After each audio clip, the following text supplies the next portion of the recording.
할렐루야. 하나님께는 영광, 우리들에게는 은혜가 넘치는 귀한 시간이 되기를 바랍니다. 새해 복 많이 받으세요. 네. 어떤 사람이요, 특이한 소식을 들었습니다. 시내산에 한 동굴이 있는데 능력이 있대요. 그래서 매년 1월 1일에 3명의 소원을 하나씩 들어준다, 이런 소문이 있어서 어떤 사람이 새벽같이 달려갔습니다. 사람들이 막 여기저기서 막 몰려드는 거예요. 근데 다 열심히 가는데 자기가 꽤 빨리 올라갔다고 생각했는데 마침 두 사람이 나오는 거예요. 자기가 세 번째예요. 물어봤습니다. 그랬더니 소원대로 됐답니다. 그 사람이 급하게 들어갔어요. 다른 사람이 바로 뒤에 있기 때문에. 그런데 너무 급하게 들어가느라고 동굴 입구에 써져 있는 안내문이 꼭 읽으라고 되어 있었는데 안 읽고 들어갔습니다. 근데 안내문의 내용은 이런 것이었습니다. 1년에 3사람에게 한 가지 소원을 들어준다. 뭐든지 들어준다. 단 소원을 빌 때 의문형으로 말해야 된다. 예를 들어서 결혼하고 싶다 그러면 안 되고 결혼하고 싶냐? 이래야 된다. 근데 이 사람이 안내문을 읽지 않고 들어갔잖아요. 그리고는 얘기를 했습니다. 내가 세계 최고의 권력을 갖고 싶습니다. 근데 동굴이 아무 반응이 없어요. 의문형이 아니잖아요. 그래서 다른 소원을 빌었습니다. 제가 세계 최고 부자가 되고 싶습니다. 근데 아무것도 안 생겨요. 기분이 좀 나쁩니다. 좀 너무 센 걸 소원을 빌어서 그런가? 세 번째로, 그러면요, 제가요, 세상에서 제일 잘생긴 남자가 돼서 여자들이 나만 보면 뿅 가게 해주세요. 근데 전혀 변화가 없습니다. 이 사람이 화가 났어요. 뭐야 이거, 소원 들어준다는 거에 다 거짓말이잖아. 그래가지고 화가 나가지고요, 한마디 했답니다. 야! 귀 먹었냐? 네, 그래서 자기가 귀가 먹었대요. 물론 유머입니다. 근데 이 이야기를 한번 생각해 보시면 동굴이 뭐 기분 나빠가지고 저주한 거냐? 그거 아니죠. 자기 소원대로 된 거예요. 하라는 대로 된 거죠. 그 안내문 보지 않고 행동한 게 문제였던 것입니다. 우리가 주의 말씀대로 살아야 되는데 우리가 요즘에 나라에서 하도 애를 안 낳으니까 애 낳자 그러잖아요. 그래서 옛날부터 있던 말이 있습니다. 애를 많이 낳으려면, 꼭 애를 낳으려면 성경을 읽어야 되는데 특별히 봐야 되는 성경이 있다. 뭐냐? 에베소서. 그러다가 이제 에벤다. 오늘 본문이 에베소서입니다. 에베소서 본문. 예. 근데 이 에베소서에 보면 특별히 우리 장로교인들이 사랑하는데 여기에 예정론이 나옵니다. 1장 4절 5절에 나오는데 4절에 그 창세 전에, 세상 창조하시기 전에 그리스도 안에서 우리를 택하사 우리로 사랑 안에서 그 앞에 거룩하고 흠이 없게 하시려고, 5절에 그 기쁘신 뜻대로 우리를 예정하사, 그래서 예정론이 여기서 나오는 거예요. 예수 그리스도로 말미암아 자기의 아들들이 되게 하셨으니, 이런 말씀이 있습니다. 그래서 하나님이 세상을 창조하시기 전에 이미 우리를 택하셨다는 거예요. 예정하셨다는 거예요. 믿으시기 바랍니다. 자, 그런데 오늘 본문에서 보면은 8절 함께 읽어보겠습니다. 너희가 전에는 어둠이더니 이제는 주 안에서 빛이라, 빛의 자녀들처럼 행하라. 아멘. 그런데 우리가 과거에 어둠이었다고 얘기합니다. 우리가 성경을 좀 알잖아요. 하나님이 처음에는 제대로 창조하셨지만 인간이 범죄했습니다. 그래서 우리는 죄 가운데 태어나고 있습니다. 그래서 우리는 전에 어둠이었다, 이렇게 성경이 우리에 대해서 설명을 합니다. 그러나 이제는 빛이라고 얘기합니다. 그냥 빛이 아니고요, 어디 안에서만 빛이 됩니다. 뭐라고 나오냐면 주 안에서 빛이라. 주님 안에 있을 때만 우리가 빛이 되는 겁니다. 이제 우리는 빛의 자녀처럼 행해야 됩니다. 자, 빛의 열매는 뭘까요? 9절 나오는데 9절 함께 읽어보겠습니다. 빛의 열매는 모든 착함과 의로움과 진실함에 있느니라. 아멘. 우리에게는 이 세 가지, 착한데 모든 착함, 그리고 의로움, 바르게 살아야 되고 진실함이 있어야 됩니다. 근데 이게 되느냐? 안 돼요. 되려면 딱 한 가지 방법밖에 없어요. 주님 안에 있어야 돼요. 주님 안에 있을 때 착한 마음도 생기죠. 주님 안에 있을 때 의롭게 사는 것이고, 주님 안에 있어야 진실한 거예요. 그러니까 항상 주님 안에 있으셔서 이 빛의 열매, 모든 착함, 의로움, 진실함, 이 열매를 맺으며 사는 우리 모두가 되기를 바랍니다. 그러면서 아주 중요한 말씀, 10절 말씀 함께 읽어보겠습니다. 주를 기쁘시게 할 것이 무엇인가 시험하여 보라. 아멘. 우리 2025년 올해 표가 주를 기쁘시게 하라 이 말씀입니다. 오늘 본문 에베소서 5장 10절 말씀을 근거로 한 건데 주께 기쁘시게 할 것이 무엇인가 시험하여 보라 이렇게 말씀하는데 이 말씀을 근거로 우리가 주님을 기쁘시게 하기 위해서 우리 마음에 새기고 살아야 될 세 가지를 생각하게 되기를 원합니다. 그 첫째가 하나님 중심이에요. 본문에서 주께 이런 말을 하잖아요. 주를 기쁘시게 할 것. 그러니까 주님, 우리의 하나님을 말씀하는데 이것은 우리가 하나님께 어떻게 해야 되는가를 생각하면서 살아야 된다는 것을 가르쳐 줍니다. 그래서 하나님 중심으로 살아야 됩니다.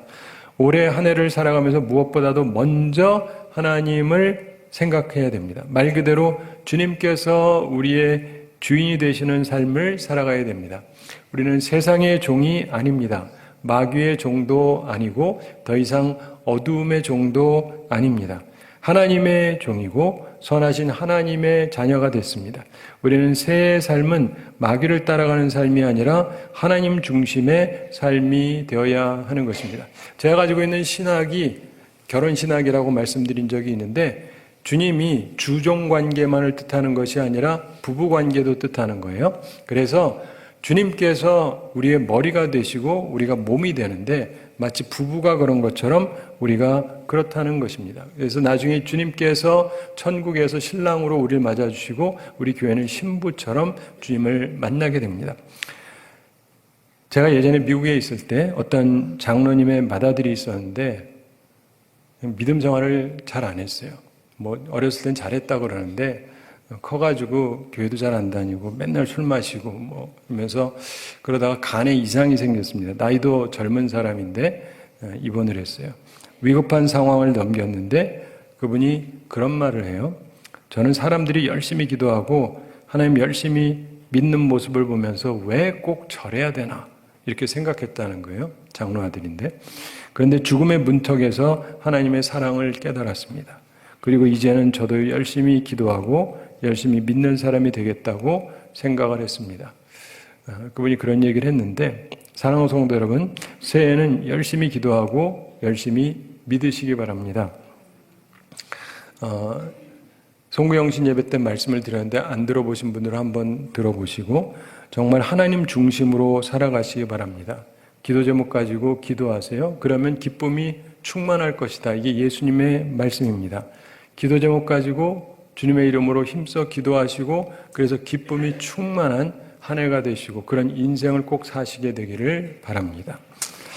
죽음 앞에서 깨닫지 마시고 살아있을 때 건강할 때 깨달으시기 바랍니다. 하나님 중심으로 살아가는 우리 모두가 되기를 바랍니다.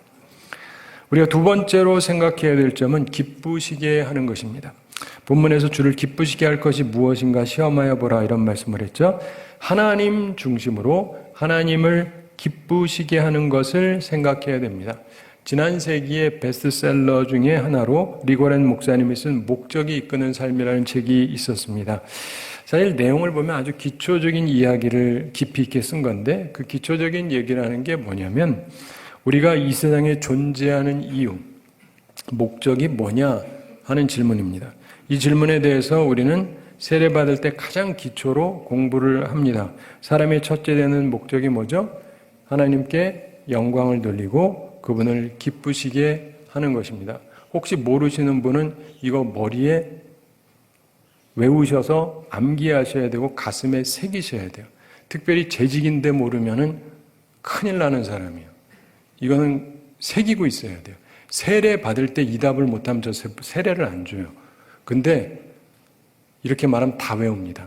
근데 이제 집사가 되고 권사가 되고 장로가 돼서도 자기가 왜 사는지를 모르면 문제가 상당히 심각한 거예요. 우리는 하나님께 영광 돌리고 그분을 기쁘시게 하기 위해서 살아가는 것입니다. 우리 항상 기억하시기 바랍니다. 이걸 모르면 기독교인으로서 난 놓고 기억자도 모르는 거죠. 낯이 이렇게 생겼잖아요. 기억자 모른다. 제가 학창시절에 만든 새로운 형태 표현이 있었습니다. 빨래 집게를 놓고 A자도 모른다. 영어를 모르시는 분은 뭔 말인지 모르실 수도 있긴 하지만 이게 빨래집게가 이렇게 생겼는데 이게 A자거든요. 우리 하나님께서 우리를 창조하셨지 않습니까? 우리 주인 되신 하나님을 우리가 기쁘게 해야 됩니다. 그리고 신랑 되시는 주님을 기쁘시게 하는 신부가 되어야 되는 것이죠. 이게 우리의 본연의 자세입니다. 오늘 예배를 왜 드리느냐 생각할 필요가 있습니다. 하나님을 기쁘시게 하기 위해서 예배를 드리는 것입니다. 천국 가서도 계속 찬양한다 그러죠. 왜 그렇습니까? 하나님을 기쁘시게 하기 위해서 그렇게 하는 것입니다. 오늘 모여서 예배 드린 것도 하나님을 기쁘시게 하려고 하는 것이고 앞으로도 계속 그럴 것입니다. 그걸 항상 기억하시기 바랍니다. 그냥 예배만 드리는 게 아니라 하나님이 기뻐하시는 예배를 드리는 우리 교회가 되기를 바랍니다. 자, 기쁘시게 하는 것, 이 말은 헬라어로 유아레스토스라고 하는 말입니다. 이 말은 완전히 일치하는, 즐거워하는, 만족하는 혹은 연락될 만한 이런 뜻입니다. 즉 하나님의 뜻하고 완벽하게 일치하는 것, 하나님을 기쁘시게 하는 것입니다. 그리고 하나님께서 만족하실 만한, 하나님께서 연락하실 만한 것, 이게 하나님을 기쁘시게 하는 것입니다. 그것이 새해 우리가 추구해야 될 부분입니다. 하나님의 뜻에 완벽하게 일치하는, 하나님을 기쁘시게 하는 일을 해야 하는 것입니다. 잭 스티븐이라고 하는 사업가가 있었습니다. 하루는 그 지역의 소년 클럽의 책임자로 있는 친구의 부탁을 받고 어떤 소년과 그의 엄마를 병원에 차로 태워주게 되었습니다. 그 아이는 혈액병인 루키미아를 앓고 있는데 백혈병, 생명이 얼마 남지 않은 아이였습니다. 잭 스티븐의 차에 그 소년과 엄마가 탔는데 아이가 힘이 없어서 차에 타자마자 애가 눕습니다. 마침 이 사람하고 눈이 마주쳤어요. 그때 어린아이가 말했습니다. 아저씨가 하나님이세요? 조금 멈칫하던 잭이 소년에게 말했습니다. 아니야. 근데 그건 왜 묻니? 그랬더니 아이가 말하더랍니다. 엄마가 조금 있으면 하나님이 와서 저를 데려갈 거라고 말씀했어요. 죽을 날이 얼마 안 남았거든요. 실제로 6일 후에 그 아이가 죽었습니다. 하나님께 갔습니다. 2일 후에 잭 스티븐은 삶이 달라졌다 그럽니다. 그 어린 소년이 자기를 바라보면서 하던 말, 그리고 그 표정을 잊을 수 없었기 때문입니다. 아저씨가 하나님이세요? 그는 자기가 살던 삶보다 더 귀중하게 전과는 다르게 살아야 된다는 것을 깨달은 것입니다. 이후에 그는 소년들을 위한 모임을 이끄는 중요한 지도자가 되었습니다. 저는 어려서 교회 왔다가 애들 데리러 갔다가 오고 뭐 그랬는데, 그 다음에 이제 운전을 배운 다음부터는 뭐 교회 차도 운전하고 그래서 사람들을 최대한 많이 태우고 다녔어요. 여러분 운전 왜 배우셨어요? 그리고 차는 왜 타고 다니십니까? 주일날 차 타고 오시는 분 혼자 오지 마시고 누군가 꼭 태워서 오시기 바랍니다. 아멘이 거의 안 나오지만 그렇게 하시게 되기를 바랍니다. 네. 우리는 주님을 기쁘시게 하는 사람들이 되어야 합니다. 자, 우리가 세 번째로 생각해야 될 점은 분별하는 것입니다. 분별하는 것.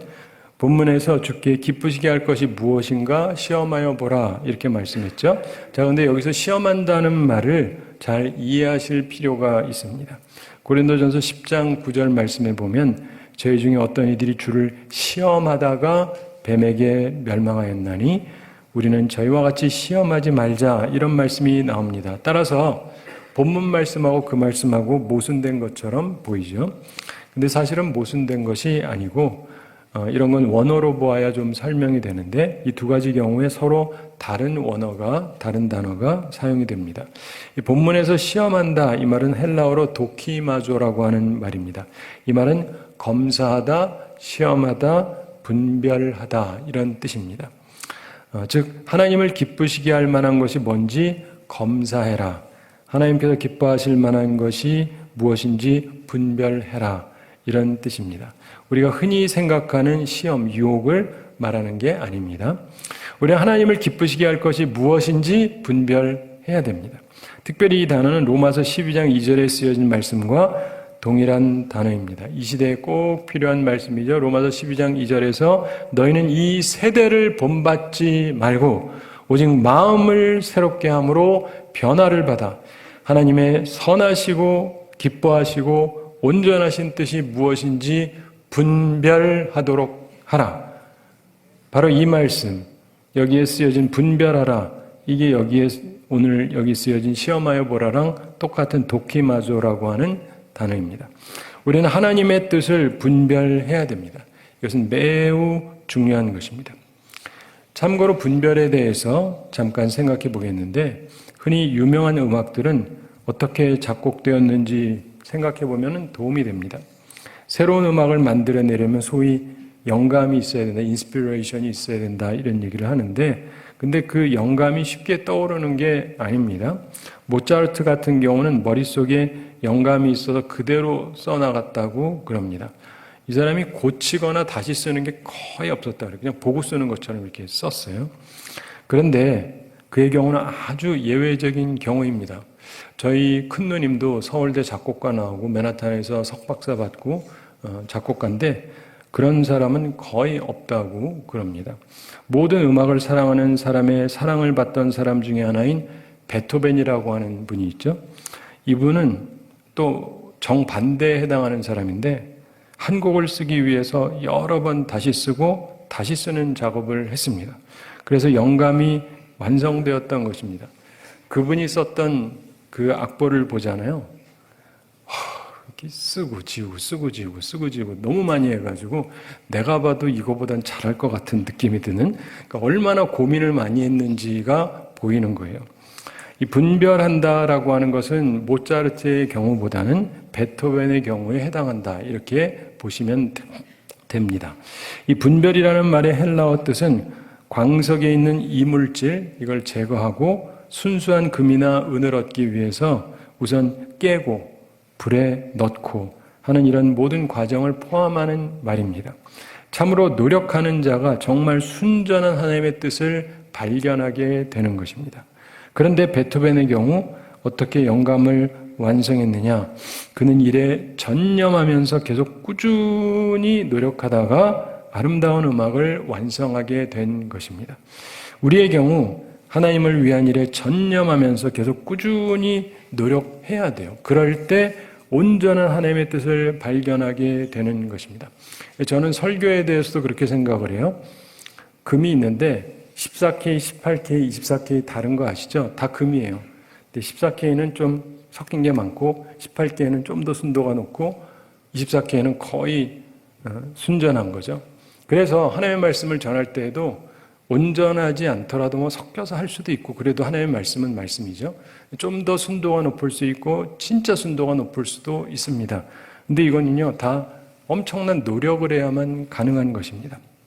우리는 하나님의 순전한 뜻을 발견하기 위해서 하나님을 위한 일에 전념하면서 끊임없이 노력해야 하는 것입니다. 제가 예전에 신학교 다닐 때 저희 신학교에 설교학 교수님이 있었어요. 토마스 롱이라고, 그 당시에 미국 전체에서 최고의 설교자로 꼽혔던 분입니다. 근데 실제로 설교를 들으면요 학생들이 꽉 차요. 꽉 차가지고 그 설교 들으려고. 저도 딱 듣고는 우리 부목사님들한테도 나누고 그랬는데, 내가 그 설교를 듣고 얼마나 감동을 받았는지 딱 이런 생각이 들었어요. 이게 설교구나. 내가 설교 한두 번 들었겠어요. 근데 이게 설교구나. 와, 이 엄청난 충격을 받은 은혜로운 시간이었어요. 근데 몇십 년이 지났습니다. 제가 프린스턴 떠나서 있던 곳에 이분이 오셨는데 미국 노회에 와서 이분이 또 설교를 하셨어요. 근데 옛날을 생각하면서 들었는데 옛날 같지가 않아요.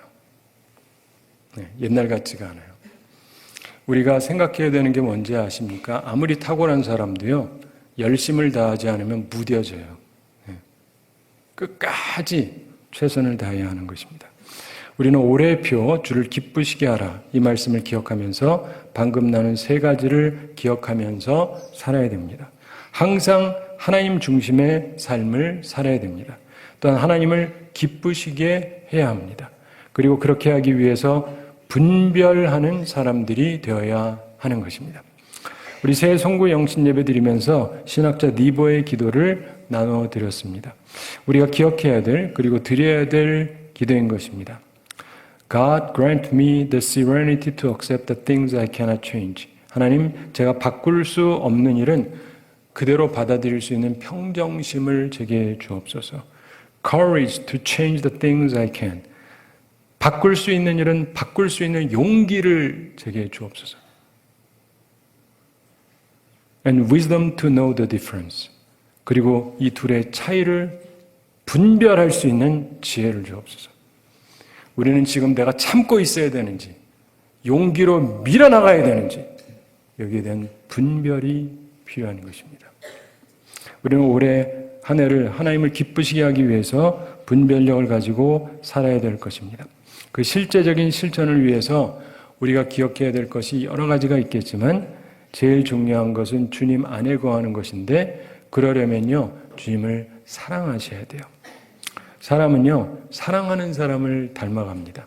좋아하는 걸 닮아가게 돼 있어요. 본문 앞에서 그걸 설명하죠. 에베소 5장 2절에서 그리스도께서 너희를 사랑하신 것 같이 너희도 사랑 가운데서 행하라. 그는 우리를 위하여 자신을 버리사 향기로운 제물과 생축으로 하나님께 드리셨느니라. 자, 주님께서 주시는 말씀, 너희도 사랑 가운데 거하라. 너희도 사랑 가운데 거하라. 그런데 그리스도께서 너희를 사랑하신 것 같이 이렇게 얘기합니다. 주님께서 사랑하신 그 사랑을 기억해야 우리도 그 사랑을 비슷하게라도 할 수 있는 것입니다. 예루살렘 성지 순례를 가면 사람들이 가장 의미 있게 생각하는 장소 중에 하나가 십자가를 지고 골고다로 가신 길, 거길 사람들이 제일 중시한다 그래요. 예수님께서 십자가를 지고 가시다가 쓰러지셨다, 여기 쓰러졌다, 저기 쓰러졌다, 뭐 그러는데 아무튼 나름대로 추정하면서 이런저런 곳이 이렇게 있는데, 그럼 사람들이 다들 이렇게 감동적으로 이렇게 보고 기도하고 뭐 그럽니다. 근데 예수님께서 6번째 쓰러졌다라고 알려진 곳, 그곳에서 기념품을 파는 작은 상점을 30여 년 동안 운영하고 있던 한나라고 하는 여인이 있었답니다. 근데 좋은 믿음을 가진 크리스찬이었어요. 근데 팔레스타인 출신입니다. 이분이 모든 사람을 친절하게 대하는 분이었습니다. 근데 한 번은 미국에서 학생들이 여 선생님하고 함께 그 상점에 들어왔습니다. 그들의 손에는 성경이 들려 있었습니다. 성지순례 한다고 성경도 갖고 이렇게 들어왔어요. 근데 동냥하는 사람이 있어요. 팔레스타인 소년, 소녀가 구걸하면서 이들을 따라 들어옵니다. 그때 미국 학생 2-3명이 이렇게 투덜거렸습니다.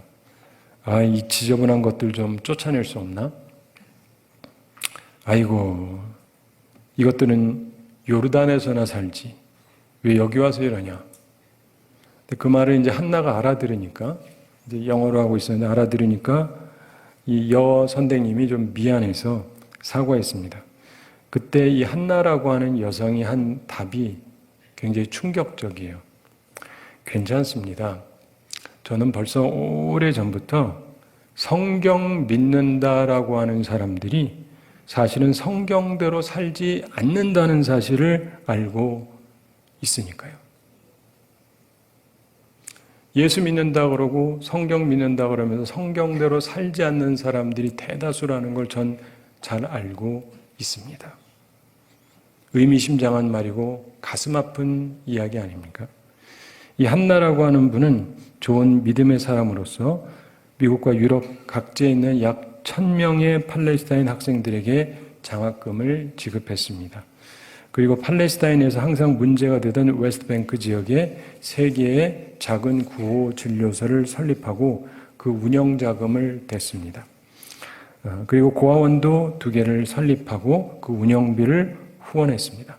실제로 사랑하는 삶을 사는 사람이었습니다. 요한일서 3장 18절에서 자녀들아 우리가 말과 혀로만 사랑하지 말고 오직 행함과 진실함으로 하자, 이렇게 말씀하십니다. 사랑과 행함, 진실한 사랑이 있는 우리의 삶이 되어 주를 기쁘시게 하는 우리 모두가 되기를 바랍니다. 올해를 맞으면서 333 기도하시라고 그랬는데 감사한 것은 어느 때보다도 가장 많은 분들이 하시겠다고 작정을 하셨어요. 그래서 좀 기대가 됩니다. 계속 작정을 실천하셔서 꼭 응답 많이 받으시게 되기 바랍니다. 근데 그 중에 그 한 기도문이 딱 제가 보면서 이거는 한번 좀 말씀드리는 게 좋겠다 해서 말씀드린 교회를 위한 기도인데 좀 특이한 기도문이 있었어요. 지금 이대로 계속 가게 해주세요. 그러면서 뭐라고 썼냐면 지금도 너무 좋다 이렇게 썼어요. 누가 썼을까요? 제가 쓴 건 아니고 근데 특이한 게 뭐냐면 직분자가 쓴 게 아니에요. 청년도 아니고 중고등학생도 아니고 초등학생이 쓴 거예요. 초등학생. 그걸 보면서 예수님이 하시던 말씀이 생각이 났습니다. 천국은 어린아이 같지 않으면 결코 갈 수 없다. 어떻게 저런 생각을 하고 있을까? 그러면서 내가 참 나도 때가 많이 묻었다. 이 애를 좀 본받아야 되겠다. 이런 생각이 들었어요. 여러분도 그렇지 않습니까? 예. 깨끗한 마음 가지고 주님을 섬기시게 되기를 바랍니다. 오늘 말씀 정리합니다.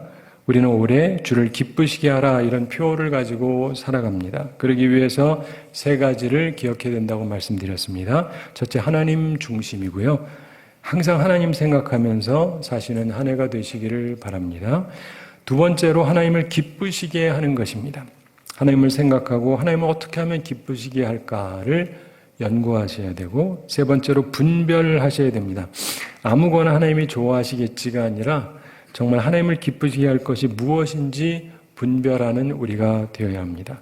때로 주어진 상황을 그냥 받아들여야 되는 것이 하나님을 기쁘시게 하는 것이라면 그냥 받아들이고 평안 속에서 그대로 지내야 할 것입니다. 그러나 하나님이 바꾸기를 원하신다면 용기를 가지고 바꾸어야 할 것입니다. 그리고 무엇보다 이 둘을 분별할 지혜를 가지고 살아가야 하는 것입니다. 현재 우리나라를 보면 지혜가 필요하다고 생각되지 않습니까? 교단도 그렇고 교회도 그렇고 여러분 가정도 그럴 수 있고 스스로도 그럴 수 있어요. 하나님 앞에 이게 어떤 상황인지 잘 분별해서 하나님이 주는 지혜로 살아가는 우리 모두가 되기를 바랍니다. 자, 한 가지 이야기 말씀드리면서 오늘 말씀을 마치겠습니다. 일반적으로 새들은 그리 오래 살지 못하는 것으로 알려져 있죠.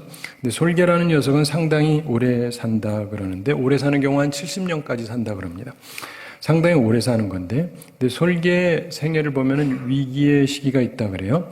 솔개가 한 40세쯤 되었을 때가 위기의 시기랍니다. 많은 솔개들이 사실은 그때가 되면 거의 다 죽는데요. 근데 그 위기를 넘기는 솔개는 30년을 더 산다고 그럽니다. 그 위기의 때, 그 위기를 극복하는 법에 대한 특이한 이야기가 알려져 있습니다. 솔개 나이가 40쯤 되면 솔개 그 앞에 불이 있잖아요. 불이하고 발톱, 여기에 심각한 문제가 발생을 한다 그럽니다. 손톱을 길게 자라게 한 분 보신 분 있으면 아시겠습니다만은 어떻게 자라죠? 똑바로 자라나요? 아니 이렇게 구부러집니다. 네. 손톱이 길어지면 휘어요.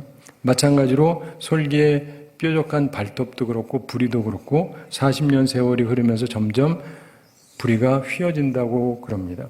그러면 얼핏 보면 멋있어 보이는데 문제가 발생을 합니다. 제대로 공격을 할 수가 없대요. 무엇을 제대로 쫄 수가 없답니다. 그리고 발톱도 마찬가지고 다 점점 휘어지고 그러니까 더 이상 효율적으로 먹이를 잡을 수가 없습니다. 보기는 멋있는지 몰라도 먹고 살기가 힘들어지는 거예요. 이 위기의 시점에 도달했을 때 많은 솔개들이 자기 전환을 못하고 그대로 죽는다고 합니다. 근데 이때 이 위기를 극복하고 다시 30년 사는 솔개들이 간혹 있다고 그러는데 어떻게 하느냐? 자기 이 휘어진 부리로 바위를 쫀대요. 그럼 어떻겠습니까? 아무리 솔개 부리라 할지라도 바위를 쪼면 당할 수가 없지 않습니까? 그러면 자기 부리가 박살이 나는 거예요. 그러면 솔개가 스스로 그거를 하는 건데 얼마나 아프겠습니까? 근데 이상한 것은 이렇게 부리가 박살나고 나면 새롭게 부리가 난대요. 근데 나면서 젊을 때처럼 뾰족한 부리가 회복이 된답니다. 그래서 소위 회춘을 한다는 겁니다. 그러면서 다시 30년을 살게 되는데 그래도 또 풀어야 될 숙제가 있죠. 바로 발톱 문제입니다. 이 솔개가 새로 부리가 나면 자기 부리 가지고 자기 발톱을 뽑아낸다고 그래요. 손톱 하나 뽑으면 엄청납니다. 난 해보고 싶지도 않습니다. 근데 이게 고문도 이런 고문이 없는데 자기가 직접 뽑는데요. 보통들 못하죠. 근데 그렇게 하면 또 신비하게도 새롭고 뾰족한 발톱이 나온다고 합니다. 그래서 완벽하게 회춘하는 것입니다. 이런 자기를 죽이는 과정, 이걸 통과하는 솔개의 경우는 다시 30년을 살게 되는 것이라고 그럽니다. 올해 우리 교회 45주년 맞았습니다. 제가 왔을 때 한 40년쯤 됐는데 솔개가 회춘해야 될 때랑 좀 비슷한 경향이 있어요. 대부분의 교회들이 이쯤 되면 멋있어 보이기는 한데 서서히 죽어가는 경우가 많습니다. 왜 그러냐? 솔개처럼 자기를 죽이는 과정, 미래를 위해서 감내해야 되는 고통스러운 자기 전환, 이거를 두려워하기 때문입니다. 두려워하는 자는 그냥 그러다가 죽게 되는 것입니다. 그러나 하나님의 뜻을 따라서 스스로 죽으면, 스스로 자기 전환을 하면, 자기를 부인하면, 그래서 고통을 감내하면서 새로운 변화를 추구하면, 자기 십자가를 지면 바로 그때 새로운 30년의 은총이 주어지는 것입니다. 우리도 전환해야 합니다. 필요한 것 감내해야 됩니다. 그리고 새로움을 위해서 고통스럽지만 전환을 해야만 합니다. 그것이 온전하게 살 길이기 때문에 그렇습니다. 바라기는 올해 한 해를 통해서 주를 기쁘시게 하라. 이 표를 기억하면서 그냥 두어야 할 것은 그냥 두고 바꿔야 될 것은 바꾸면서 참으로 주님을 기쁘시게 하는 삶을 살아가므로 우리의 미래가 보장되는 그런 복된 삶을 살아가는 우리 모두가 되기를 우리 주님의 이름으로 축원합니다. 우리 함께 기도하겠습니다. 사랑의 하나님 아버지, 우리를 사랑하시고 오늘도 저희에게 귀한 말씀 주심을 감사드립니다. 주님께서 창세전에 우리를 택하시고 예정하셨는데, 그리고 이때 우리를 세워주시고 주의 백성으로 삼아주셨는데, 우리가 어두움에서 벗어나 주 안에서 빛으로, 빛의 자녀로 살아갈 수 있게 해주심을 감사드립니다. 그 말씀을 기억하면서 우리들이 빛의 자녀답게 살아가게 하여 주시옵소서. 모든 착함, 의로움, 진실함이 있는 삶을 살게 하여 주시옵소서. 주님 안에 있음으로 그것이 가능한 삶을 살게 하여 주시옵소서. 또한 항상 하나님 중심으로 하나님을 기쁘시게 하며 분별력을 가지고 하나님께 영광 돌리며 나아가는 저희들 되게 하여 주시옵소서. 그래서 저희 교회가 다시금 새로워지고 새로운 도약을 하며 하나님께서 기뻐하시는 삶을 살아갈 수 있는 귀한 교회가 되도록 축복해 주시고, 우리 모든 성도들 각 가정마다 그리고 개인마다 스스로의 삶 속에서 필요한 전환을 함으로 자신의 삶 속에서 복된 미래를 열어갈 수 있는 주의 사람들 다 되게 하여 주시옵소서. 감사드리며 예수님의 이름으로 기도드리옵나이다. 아멘.